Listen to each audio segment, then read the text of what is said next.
عرس ایک تماشا ہے، ایسے کچھ نہیں ہے اس کی حقیقت۔ عرس کا لفظ حدیث پاک میں ہے، نم کا نومت العروس، مشکات المصابی کی حدیث پاک ہے۔ عرس کا معنی کیا ہوتا ہے؟ شادمانی، خوشی، یعنی اللہ کے جو بندوں کا اللہ سے ملاقات کا دن ہوتا ہے، یہ کیا ہوتا ہے؟ خوشی اور شادمانی کا دن ہوتا ہے، اس سے عرس ہے۔ اب عرس کی حقیقت کیا ہے؟ وہ یہ ہے کہ اس دن ان کے لیے ایصال ثواب کرنا، ان کا ذکر کر کے جو ان کی زندگی یا ان کی سیرت سے سیکھنا، اپنی زندگیوں میں روشنی اور نور پیدا کرنا، قرآن پاک کی تلاوت کر کے ان کے لیے ایصال ثواب کرنا، اگر کچھ ہے آپ کے پاس تو خرچ کر کے اس کی نیت ان کے لیے ایصال ثواب کی کر لینا، یہ کیا ہے؟ عرس ہے۔ لیکن اس کے ساتھ ہم نے کیا کیا؟ بہت ساری چیزیں جوڑ لی اور ہم نے کیا کیا؟ اس چیز کو متنازع بنا دیا، ہم نے اس کے ساتھ میلے کو جوڑ دیا۔ تو یہ سمجھ لیں میلہ شریعت میں اس کا کوئی عمل دخل نہیں ہے، اس کی کوئی حقیقت نہیں ہے۔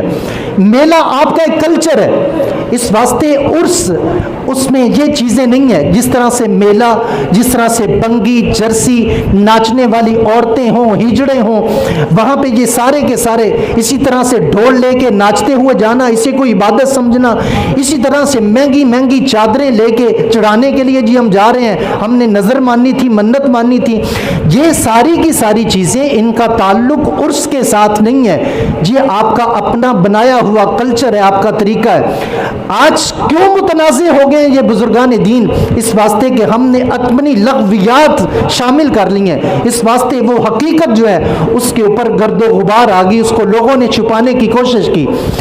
یہ سمجھ لیجئے کسی صاحب مزار کے پاس جا کے وہاں پہ سجدہ کرنا حرام ہے، اس قبر کا طواف کرنا حرام ہے، کسی ولی کی تعلیم نہیں ہے، نہ کہیں قرآن و سنت میں ہے، نہ کوئی آپ کو اس کا عالم آپ کو اس کی تعلیم دے گا، یہ ہماری اپنی بنائی ہوئی چیزیں ہیں، یہ ہم نے خود چیزیں بنائی ہیں، ان سے ہم نے خود ہٹنا ہے۔ ہم یہ سمجھیں اور یہ بھی مسئلہ ذہن میں رکھیں، کسی ولی بزرگ کے نام کے اوپر یہاں تک کہ امام الانبیاء سے بھی آپ نظر نہیں مانگ سکتے ہیں، نظر اللہ سے مانگنی ہے۔ یہ وہ چیزیں ہیں جو قرآن و سنت میں واضح ہیں۔ اگر ہماری جہالت کی وجہ سے اگر یہ بزرگ متنازع ہو رہے ہیں تو ہمیں سوچنے کی ضرورت ہے، ہمیں اپنے اعمال کے اوپر، کردار کے اوپر، رویے کے اوپر غور و فکر کرنے کی ضرورت ہے۔ یہ سمجھ لیں چیزیں، یہ ڈھول ڈمکا صرف ایک چادر عام سی، نارمل سی ہو، درمیانی، نہ مہنگی ہو نہ سستی ہو، کہ فرق کرنے کے لیے کہ یہ اللہ کا خاص بندہ ہے، صرف ایک چادر اوپر ڈال سکتے ہیں۔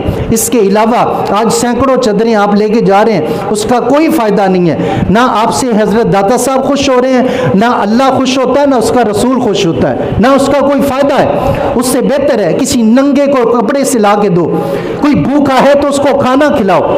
اسی طرح جاتے ہیں جناب اور پیسے جا کے بڑے بڑے غلے پڑے ہیں اور ان میں جا کے ڈالتے ہیں، یہ بھی کسی کوئی ولی کی تعلیم نہیں ہے۔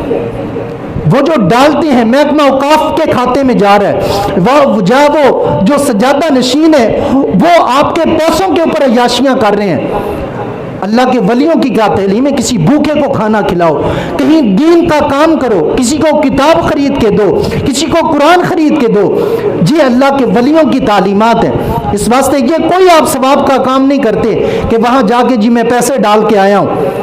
اس سے بہتر ہے کسی مدرسے میں جاؤ، وہاں بچے پڑھتے ہیں، دین پڑھتے ہیں، ان کو پیسے دے کے آؤ، ان کے اوپر خرچ کرو، دے کے جو وہاں جا کے چڑھاتے ہو کسی مدرسے میں پہنچاؤ جہاں اللہ رسول کا دین پڑھنے والے، اللہ رسول کے مہمان بیٹھے ہیں، وہ کھائیں گے، خوش ہو گے، اللہ رسول خوش ہو جائے گا۔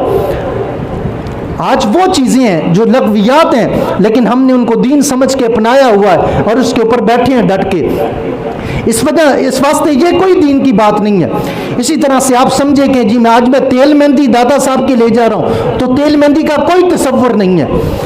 آج عجیب و غریب صورتحال یہ ہے کہ آج لاکھوں روپے کے ٹھیکے لیے جاتے ہیں اور میلہ لگوایا جاتا ہے، وہ سارا کا سارا کون؟ سجادہ نشین، جس کی گاڑی کو آپ چوم رہے ہوتے ہیں، آگے پیچھے ہو رہے آتے ہیں۔ ہم نے معیار کیا سمجھ لیا ہے کہ بس یہ فلانے کی اولاد ہے۔ یہ بھی ساتھ میں سمجھو کہ اگر وہ دین اور شریعت کے تابع نہیں ہے، وہ دین اور شریعت کا باغی ہے، تو آپ کا اس کے ہاتھ میں ہاتھ دینا، اس کی تعظیم کرنا، گویا آپ دین کو گرا رہے ہیں، آپ کی دین کی کوئی خدمت نہیں کر رہے ہیں۔ اس واسطے ان چیزوں کو سمجھو، آج ان چیزوں کی ضرورت ہے ہمیں۔ آج ہمارا سارا پیسہ برباد ہو رہا ہے، اور آج قوالیوں کے اوپر جناب آج ہماری شادیوں تک پہنچ گئی ہیں قوالیاں، اور عرسوں کے اوپر قوالیاں۔ حضرت داتا گنج بخش علیہ رحمت تو فرماتے ہیں کشف المحجوب شریف میں کہ جو مبتدی ہے، فرمایا اس کے لیے جائز نہیں ہے کہ وہ قوالی سنے، اور ارشاد فرماتے ہیں کہ قوالی صرف اس کے لیے جو پڑھنے والا عالم ہو، سننے والے عالم ہو، کلام کسی عالم کا لکھا ہوا ہو، اور پھر وہ سوز ساز کے بغیر بیٹھ کے پڑھے، تو جو قوالی ہے۔ آج کون سی ایسی قوالی ہے؟ ہم نے اس کو عبادت سمجھ کے آج گھروں میں چل رہی ہے، صبح ہماری فجر کا آغاز اس سے ہو رہا ہے، ہماری زندگی کے دن کا آغاز اس سے ہو رہا ہے، اور ہم اس کو عبادت سمجھ کے بیٹھے ہوئے ہیں۔ اس واسطے ان چیزوں کی طرف آؤ، یہ ان بزرگان دین کی تعلیمات نہیں ہیں جو آج کچھ ہو رہا ہے اور جو کچھ ہم کر رہے ہیں، ہمیں واپس پلٹ کر آنے کی ضرورت ہے۔ ان کی تعلیمات کیا ہیں؟ آپ تو ارشاد فرماتے ہیں کہ جو بندہ اٹھ جائے، آپ اپنے مریدوں کو تاکید کیا کرتے تھے، ایک کم کھانے کی، دوسری کم سونے کی۔ ارشاد فرماتے تھے رات کو جب آنکھ کھل جائے پھر سونے کی کوشش نہ کرو، فرمایا پھر اٹھ کے اللہ کو راضی کرو، اس کی بارگاہ میں جھک جاؤ اور اس کی عبادت اور بندگی بجا لاؤ۔ یہ ان لوگوں کی تعلیمات ہیں۔